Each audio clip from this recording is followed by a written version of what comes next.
നമസ്കാരം. 10 രൂപയുമായി നാടുകാണാനിറങ്ങിയ 12കാരനെ സുരക്ഷിതമായി തിരിച്ചെത്തിച്ച് അധ്യാപകൻ. Kanhangad Iqbal higher secondary school അധ്യാപകനും നീലേശ്വരം തെരു സ്വദേശിയുമായ കെ സന്ദീപാണ് കണ്ണൂർ ജില്ലക്കാരനായ കുട്ടിയെ ബന്ധുക്കളുടെ കയ്യിൽ ഏൽപ്പിച്ചത്. നീലേശ്വരം വെടിക്കെട്ടപകടത്തിൽ പൊള്ളലേറ്റ മകളുടെയും ഭാര്യയുടെയും ചികിത്സയുടെ ഭാഗമായാണ് സന്ദീപ് കോഴിക്കോട്ടെത്തിയത്. ശനിയാഴ്ച ഉച്ചയോടെ ഡോക്ടർമാരെ കണ്ടു മടങ്ങാൻ കോഴിക്കോട് റെയിൽവേ സ്റ്റേഷനിൽ എത്തിയപ്പോഴാണ് കുട്ടി സന്ദീപിനരികിൽ എത്തിയത്. ഇനി വരുന്ന തീവണ്ടി എങ്ങോട്ടേക്ക് ഉള്ളതാണെന്ന ചോദ്യത്തിൽ സംശയം തോന്നി സന്ദീപ് കാര്യമന്വേഷിച്ചു.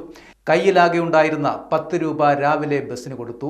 പിന്നെയൊന്നും കഴിച്ചിട്ടുമില്ല. വിവരങ്ങൾ ചോദിച്ച് മനസ്സിലാക്കിയതോടെ സന്ദീപ് കുട്ടിയെയും കൂട്ടി പുറപ്പെടാനൊരുങ്ങിയ തീവണ്ടിയിൽ യാത്ര തുടരുകയായിരുന്നു.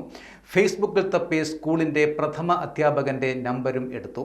അദ്ദേഹത്തിൽ നിന്ന് വിവരമറിഞ്ഞ് കുട്ടിയുടെ ബന്ധുക്കൾ സന്ദീപിനെ ബന്ധപ്പെടുകയായിരുന്നു.